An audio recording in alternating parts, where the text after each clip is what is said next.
Oi! A gente vai falar hoje sobre o livro da Ingrid Betancourt, Linha Azul. Lembra dela, gente? Aquela moça que foi sequestrada pelas Farc. Ela era deputada. Aí ela ficou um tempão sequestrada pelas Farc. Aí ela saiu falando que era todo mundo ok com o sequestro das Farc. Aí ela publicou um livro, Não Há Silêncio Que Não Se Acabe, que é um livro que ela publicou em 2010, que é sobre a experiência dela do cativeiro, mas não é sobre esse que a gente vai falar não. Mas deve ser muito bom, tá no minha wishlist ali, eu ainda não li, mas deve ser bom. Dizem que esse livro abalou as estruturas da Colômbia, e ela disse que escreveu para se livrar do trauma. Justo. Ela nasceu em Bogotá em 61, 25 de dezembro. Olha só. É por isso que todo mundo então em Linha Azul também nasce em dezembro. O filho da protagonista nasce no dia do meu aniversário. 31, né? Foi uma grande senadora famosa pelo seu slogan anticorrupção. Foi sequestrada em fevereiro de 2002 e foi libertada em 2008. Ela é filha de um ex-embaixador colombiano com a Miss da Colômbia, sabia disso? E viveu a juventude toda em Paris, porque o rapaz era embaixador em Paris. É ela que conviveu com Gabo, com Neruda, com a galera do bem. Ela casou com um francês. Acho que ela tem 2 filhos com esse rapaz. Após o assassinato do ex-candidato a presidente Luiz Carlos Golan, em 1989, ela voltou para a Colômbia para lutar, enfim, pelos ideais dela. Em 1998 ela virou senadora e daí em 2002 ela foi sequestrada pelas Farc. O ministro da Defesa que conseguiu negociar com as Farc ganhou o Prêmio Nobel da Paz e ela foi ao evento protestar, dizendo que os líderes das Farc também deveriam ganhar o Prêmio Nobel da Paz, porque enfim, eles também estavam nessa negociação. Eu não tenho opinião a respeito disso, mas achei ela muito ousada e achei assim, a mulher tem que ter culhão pra fazer um lance desse. Eu achei, no mínimo, respeitável. Se ela tem razão ou não, jamais saberei. É outra história. É outra história, mas achei a mulher colhuda. E daí em 2015, ela tá fazendo doutorado em teologia, se não me engano, na Sorbonne, mas é em Paris, eu acho que é na Sorbonne. Ela está fazendo teologia em Oxford, tá? É um pouco diferente, outra língua, de repente, tá? Foi sem querer. Você viu o beijinho na Sorbonne? Tipo assim, Paris. Porque é um negócio de francês. Joguei, Ela se deparou com o padre Mujica, um padre argentino da época do peronismo, e resolveu escrever um romance em que ele estava incluído nessa vibe. E aí o padre Mujica estava em 2 páginas do livro e ela não deu certo. Ela escreveu um romance chamado Linha Azul, publicado pela Alfaguara em 2015. A capa é linda, eu achei o nome do livro lindo e a gente resolveu arriscar. A gente nunca tinha ouvido falar de ninguém recomendou, né? Foi tipo assim, na verdade foi uma ideia minha, até desculpa a equipe. Ela fala sobre a ditadura da Argentina, que é de 1970. Ela oscila entre a ditadura e o presente, que o presente dela é de 2006. Uma personagem, Júlia, ela enxerga o futuro. E é uma moça que sofreu durante a ditadura, durante o peronismo, e daí é interessante porque ela conta bastante, ela tem um aparato histórico bem legal. Que a história política da Argentina ela é um pouco complexa, principalmente porque a gente não tem tanta... A gente sempre fala do Perón, a gente lembra muito do Getúlio Vargas, mas é completamente diferente. Porque o Perón, ele foi presidente, se eu não me engano, de primeiro, acho que na década de 40, daí Evita morreu. Evita era a esposa do Perón, sabe? A Madonna. Don't cry for me, Argentina. A Madonna interpretou Evita num musical. Diva. Sobre o Perón norte-americana, e tem essa música. Ela tem câncer de ovário e ela decide não se tratar, e aí ela morre. E ela é um grande símbolo. E ela é tipo o ícone. A Cristina Kirchner usa pedaços do discurso dela até hoje. Ela morre e tal, o Perón não é mais presidente.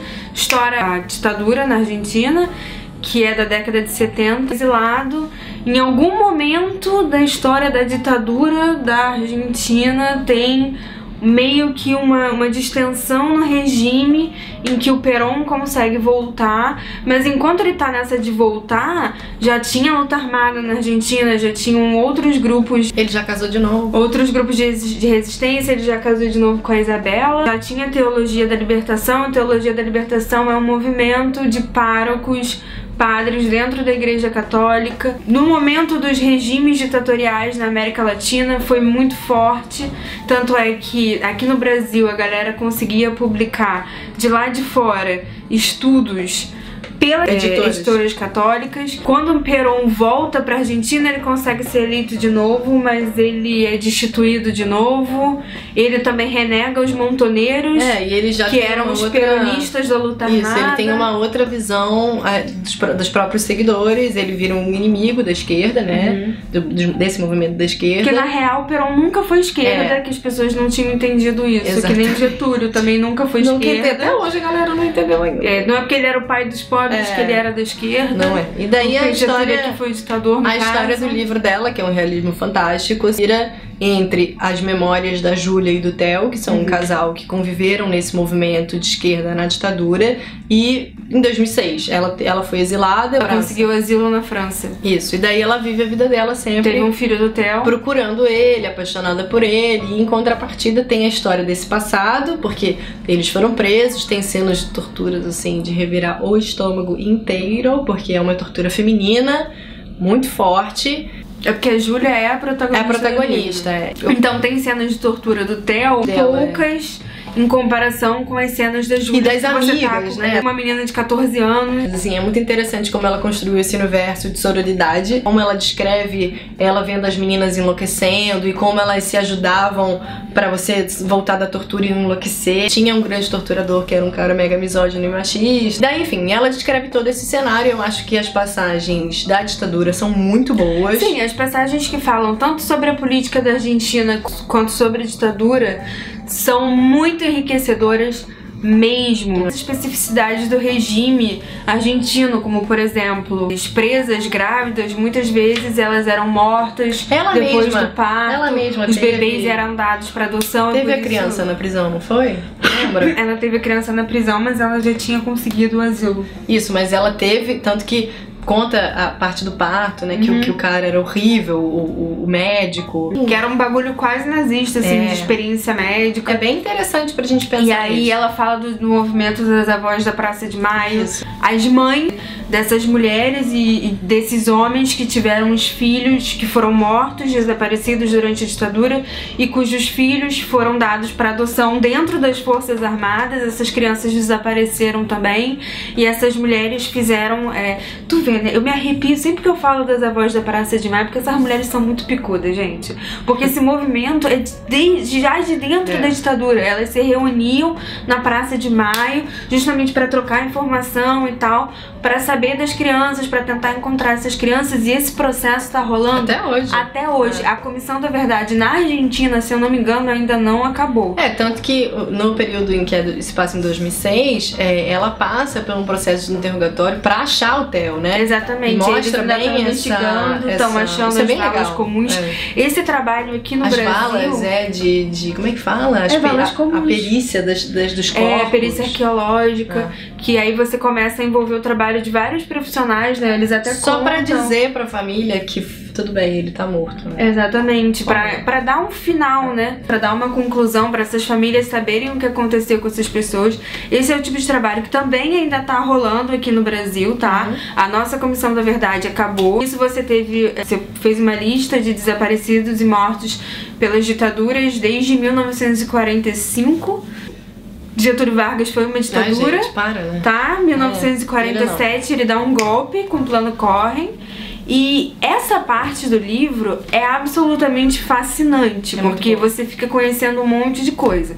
Qual foi o meu problema pessoal? A Marina gostou muito do livro. Adorei. O meu problema pessoal, Tatiana, é que assim...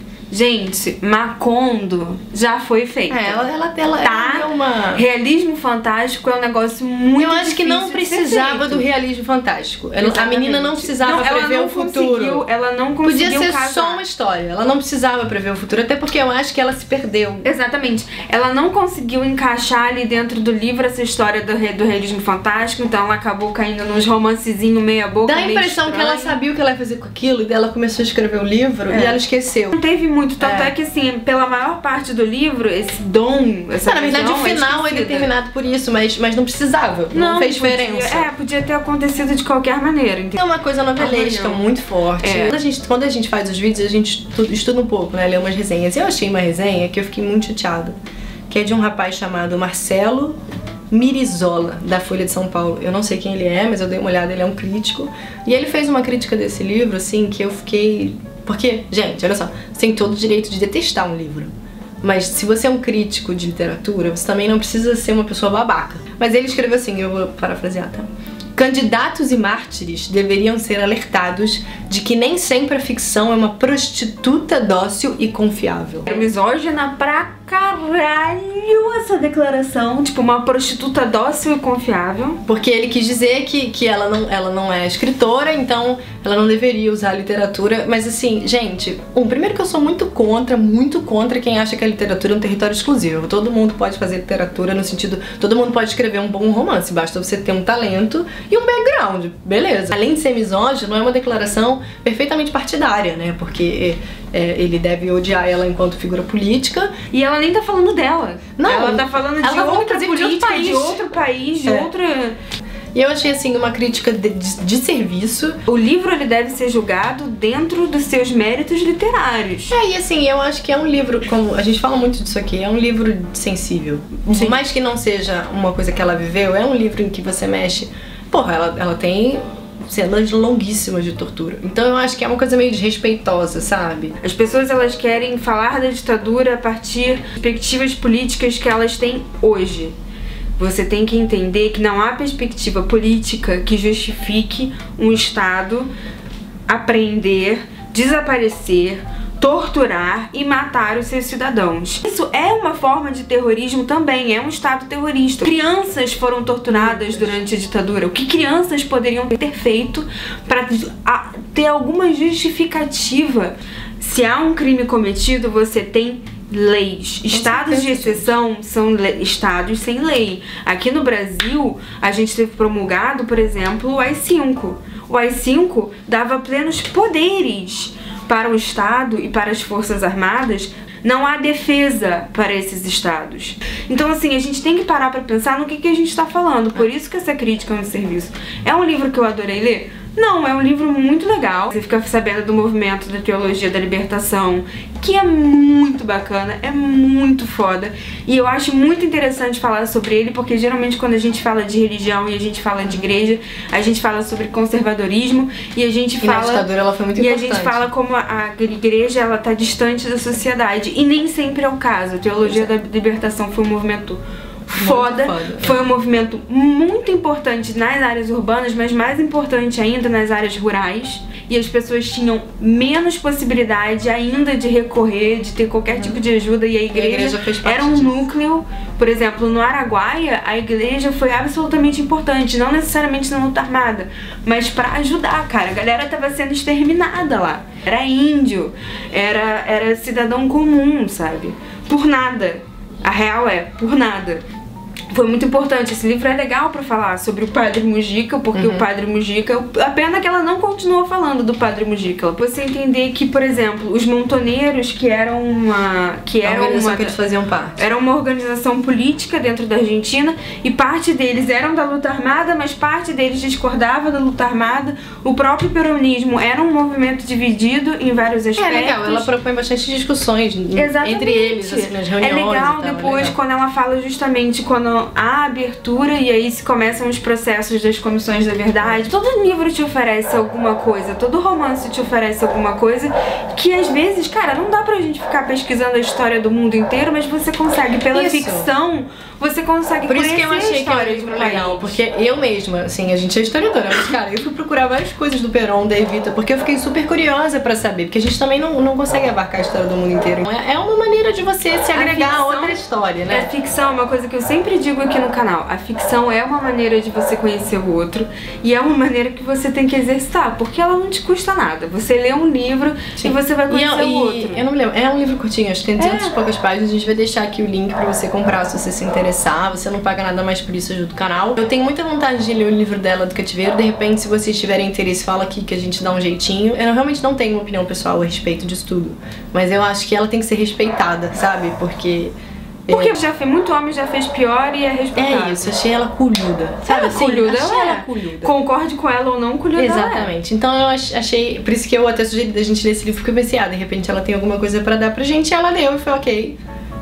Se você já, eu não sei se ele é um livro lido, na real, não sei, não conheço ninguém que leu, mas também nunca conversei sobre isso com ninguém. Então, conta pra gente se você já leu o outro livro dela, e vamos falar um pouco mais sobre história e literatura, tá? Tá bom. Um beijo!